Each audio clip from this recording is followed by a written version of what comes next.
آغاز میکنیم از ضرب المثل و مقاله های خلقی. 10 ضرب المثل با فقه خارجی تطبیق خود خوانید. با ماشینی ماه شوی با ماشینی ماه شوی با دکشینی سیاه شوی. مرغزیده از رسمانی الان میترسد.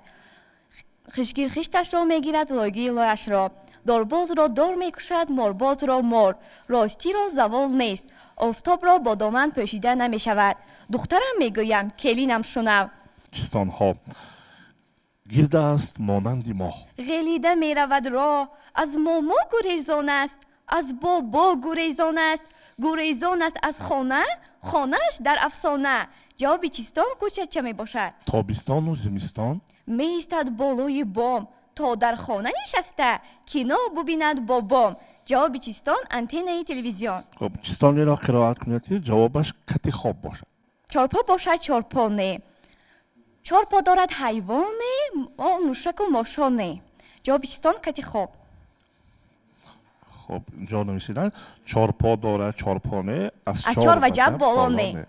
خب و چیستان میگوید که جوابش سنجاب باشد.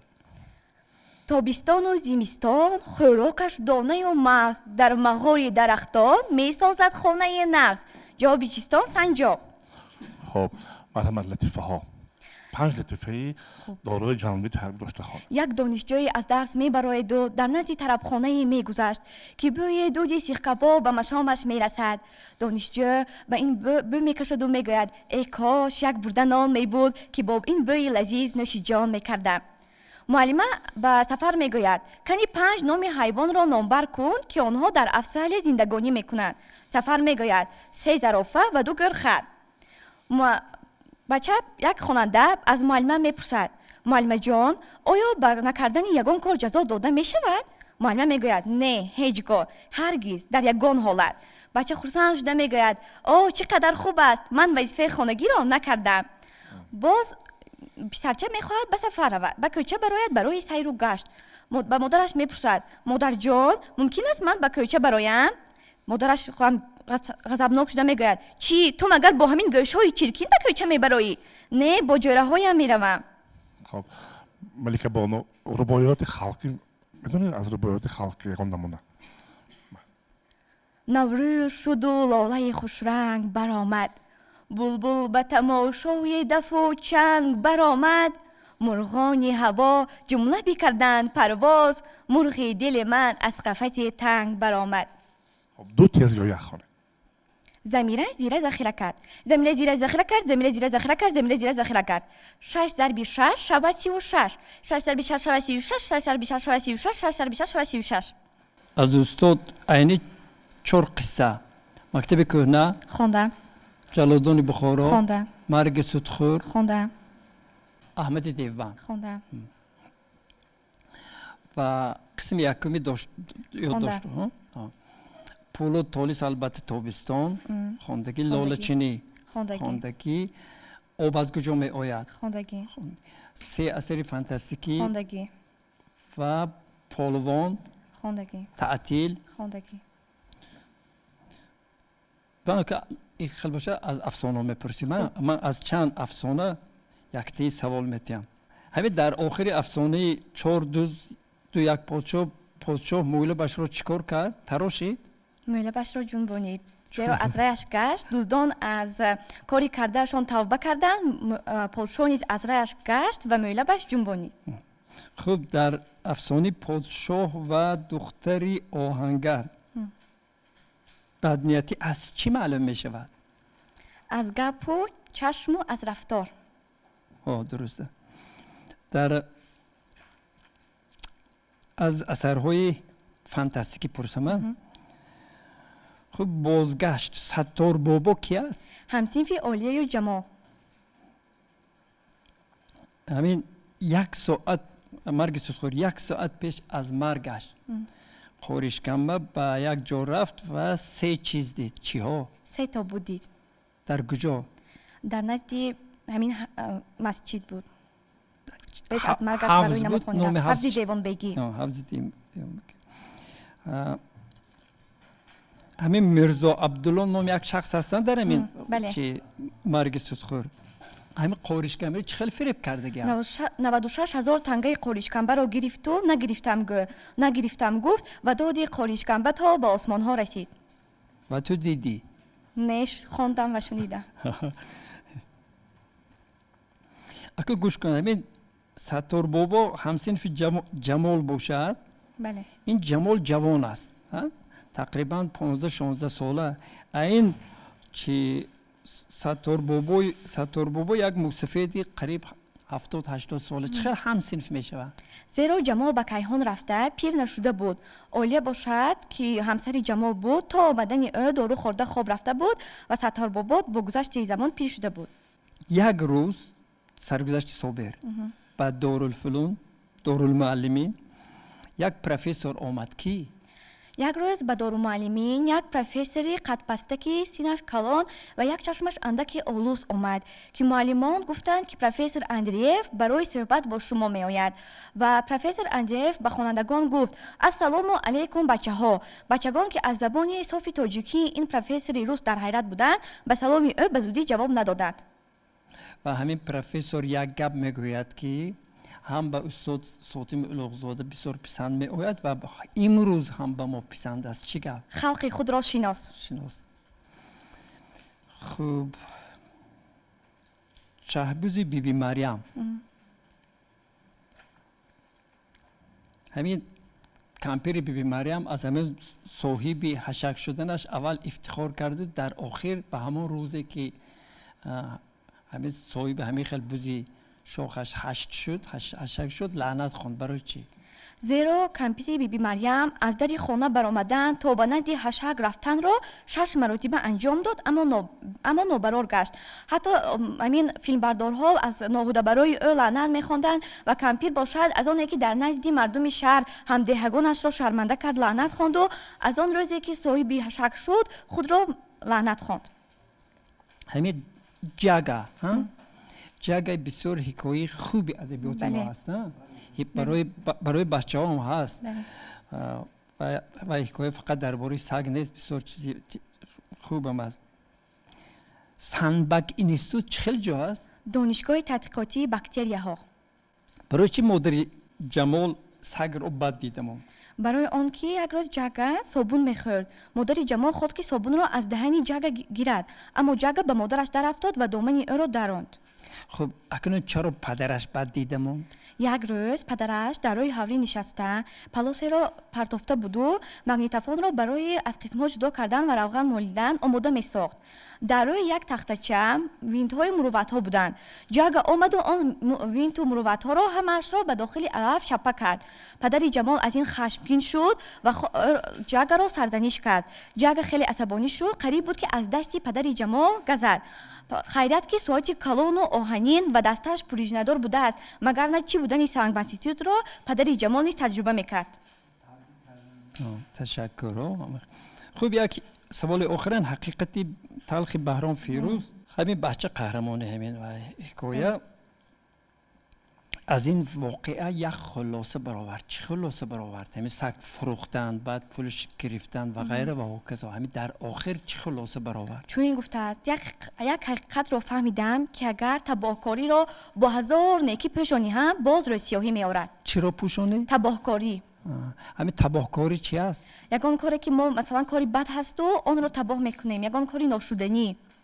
همین سگ را فروختن بد است. سگ را اگر فروختن بد نیست. اگر که او را از پدر و مادرش پنهان نمیکرد و سگ را هم چون تحفه به جوپان میداد این کاری خوب بود اگر پولش را نمیگرفت. تشکر. یک سوال دیگه. همین در مکتوبی تگی بریا هم پنهان میکنه. همین قاسم چی نوشته بود؟ قاسم به حسن نوشته بود که به گپای تو همسنفانی من باور نکردن. از کدام ناحیه بود میبخشی؟ از تنیلاباد. به گپای تو همسنفانی من باور نکردند. اگر بی‌ملال باشد از همان شعرها و رسمایی که خودت مینویسی و میکشی از همانها در این بار به من با مکتوب بفرست. خب تشکر. استاد بولتا ارتیقوف دارد مومیا درباره همین کنی گپ زن نقل کن. این قصه مومیا از اون بولتا ارتیق بوده. پوست است نه یا حکایه؟ این قصه میباشد قصه، پویست. در این مرحمت. قصه درباره مومیای اصیل گفته می شود که اسکندر برای یافتن مومیای اصیل 4 روز سرگردان می همین شود. سبب چرا مثلا اثر نامی مومیو گرفته است؟ یک سببی همین قصه مومیو بودن در چیست؟ سبب اساسی آن در این می باشد که آنها همین خود کتاب درباره سفر برای یافتن یک چیز بود، تنها این مومیای اصیل. بعد کی وای سبب گور شد؟ قهرمان کی بود؟ کی نامش؟ اسکندر. اسکندر. اسکندر چیکار میکند که بعد سبب مومیو رو گفتن میشن؟ پای خواهرش خیرنسا میشکند در وقتی همین خانه را چرا دکتر نمیبرن؟ بله؟ چرا دکتر نمیبرند و مومیو؟ بنابراین شکسته‌بند میبرند.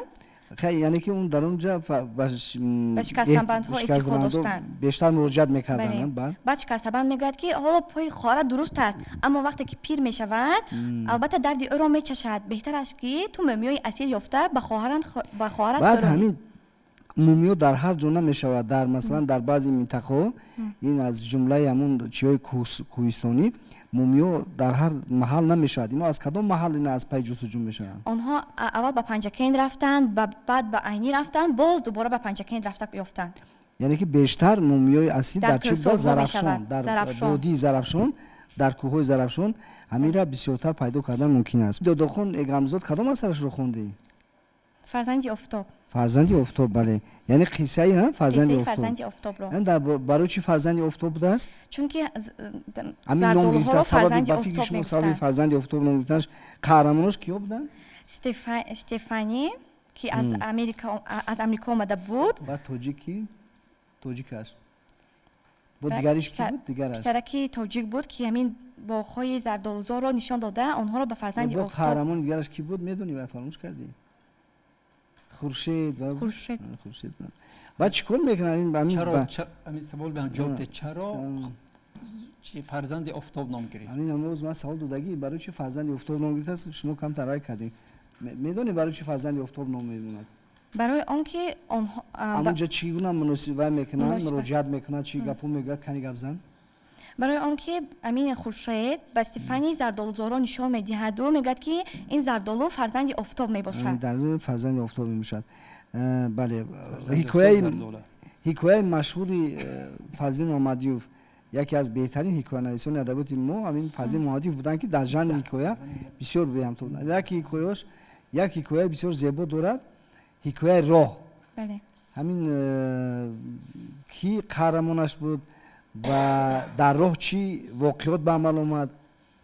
قهرمان اساسی آن یک دخترک فاطمه نام داشت. فاطمه بود؟ بله فاطمه بود. بله. که در راه همین از دل از کجا برآمد کدام طرف رفت؟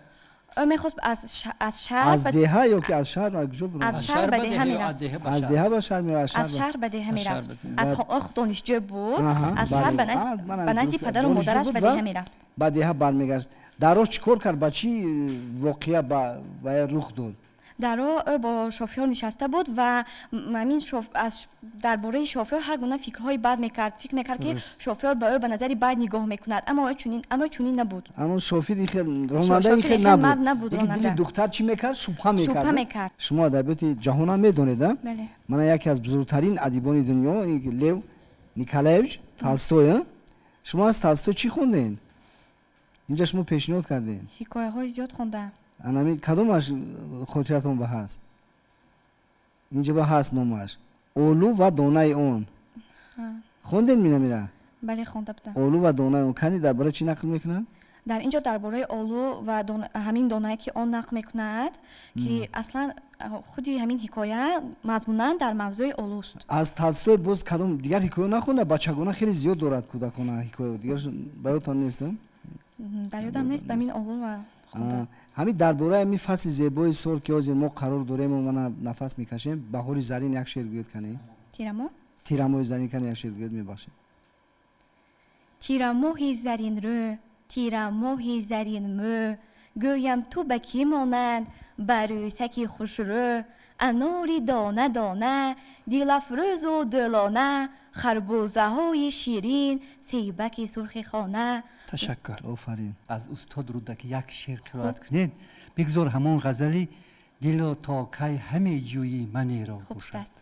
دلا تا کی همه جوی منی را چی داری دوست هرزه دشمنی را چرا جوی وفا از بی وفای چی کوبی بیهوده سرد آهنی را. خب وزیر میخواستم که شما از رساله دلکشا یک چند لطیفه ها حکایه های خود دارد که مطایبه از همون سه حکایه نقل میکردی؟ قزوینی روزه به بازار می رود برای به فرزندی 3 روزه‌اش خریدن لباس های مکتبی. همه مردم از او حیران شده میپرسند چه خیال تو به فرزندی 3 روزه لباس های مکتبی میخری؟ میگوید که این فرزندی که در 3 روز تولد شد ممکن است که در 5 روز به مکتب رود. خب از غفور میرزا کدام داستان ها رو خوندی؟ گنجشکک. داستک چی؟ داستک. خب بیاید یک پارچه از همین داستان گنجشکک خونه. یک تا گنجشکک بوده است. پیشانیش قشقه بوده است، گوشی چپش خاریده است، 1 هفته برف باریده است، برفی بلند باریده است، 1 قدیمن باریده است، گنجشکک گوش نمانده است، گوشنه و تشنه مانده است. تشکر، آفرین. میدونید خب از استاد لاهوتی هم یک داستان خیلی مشهور دارن. غلبه تانیه. خود میدونید پارچه؟ بله. مرحمت. آن جنگ را در تاریخ همتا نبود، جنگ خونین و بیرحمانه بود، فرمانده فاشیست آزار نشسته، حریفش بر پا با دستی بسته. انباری ما را تو سوزاندی. انباری ما را تو سوزاندی، من کین را به تو فرمان داد وطن. تشکر. خب استاد لاهوتی یک شعر دارند با نام پولی وخش. بسیار شعر خوب است. همین را میدونید شما؟ آن سال 1935 در استانبول ایجاد کرده شده است. همین یک 2 بندش خواند کفایت. کنی السلام، آبکی سردی بخشی، یک گپ به تو میگویم باید مرا ببخشی. من نمیترسم دیگر، من نمیلرزم دیگر، ایزنی گذشتن زی تو من نمیپرسم دیگر. تشکر زیاد.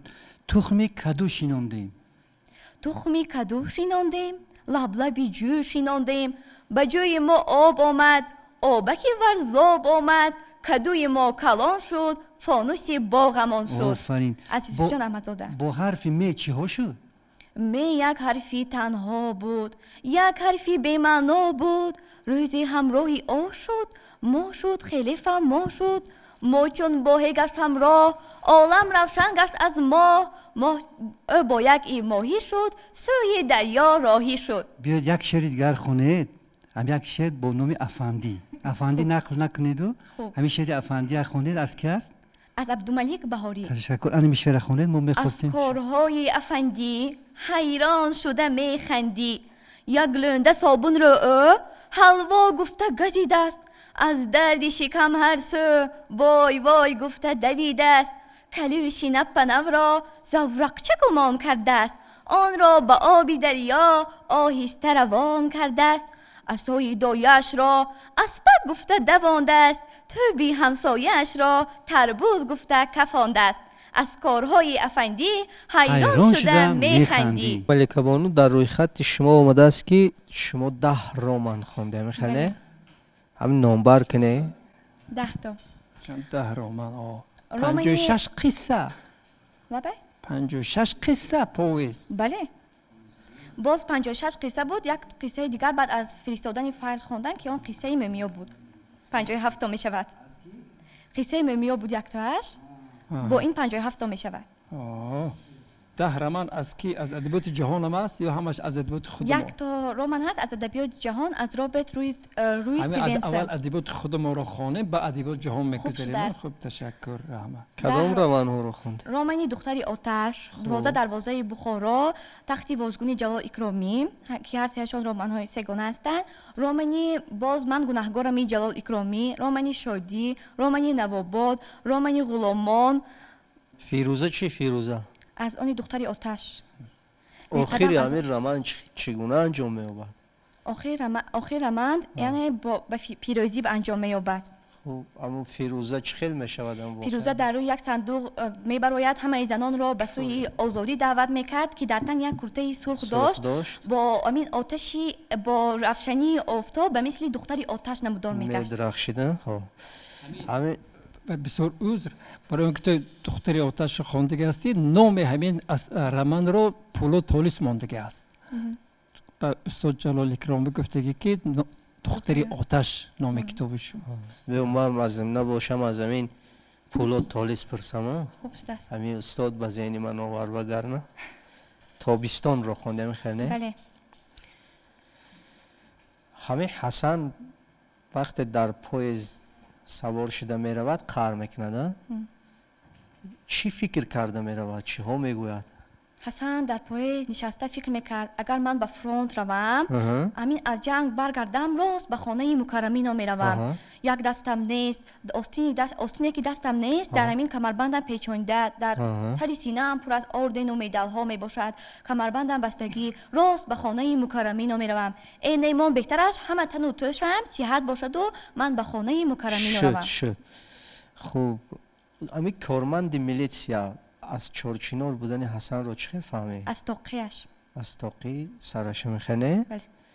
بعد چرا در همون لحظه میلیسیونر با حسن بدرفتاری کرد؟ یعنی دغل گپ زد، مناسبت کرد. زیرا در همون ایامی که همین پاوست رخ داده است در آن وقت همین جوانان بچگان خردسال به کارهای ناشایان دست میزدند، افواشان زیاد بودند. میانی حسن و میلیسیا چی گفتگوزار گذاشته بود؟ میانی حسن و میلیسیا چنین گفتگوزار شد که پدر داری؟ ها بله دارم. تو با کجا رفتن میخواستی؟ با فرونت. برای چی؟ البته با جنگ. چرا؟ مرتیق پرانده میتوانی؟ نه البته یاد میگیرم. زنبور عینکدار رو خوندم خیلی؟ بله. واقعا همین زنبور عینک داشت؟ نه اون قصه فانتاستیکی بود و اصلا اون خود زنبور نبود، یک به مثل یک آدمچه دکک بود که خودی که این رو زنبور عینکدار جمال به زنبور عینکدار بار اول در کجا میبیند زنبور؟ بار اول ماه مای بود. جمال در نزد تیرزه در سرش رو تیار کرده می نشستی. شد کافی. بار اول کی گفتگو میکنه؟ در خوابش. در خوابش شد. یک سوال دیگر از بولتا اورتیق است، کنفت. فقط گوید همی کنفت در آخر نصیب کی می شود؟ نصیب هیچ کس، نصیب ذوق می شود. تشکر. اگر اجازت باشد در آخر تمنیات خود را به اساسگذاری صلح و وحدت با شعر اگر با شعر باشد مرحمت بعد کفکوبی میکنیم به افتخار. احسن تو را بگویم ای پیشوای ملت، رخشنده چو خورشید اندر سمای ملت، تو با شعار وحدت با صلح و با صداقت پرتفیشان به عالم کردی لیوای ملت. در آن زمان ظلمت شد زور درد ملت، چون بو علی سینا گشتی دوای ملت. تا جان ما خریدی از جان خود گذشتی، جان و تنم فدایت ای جان فدای ملت.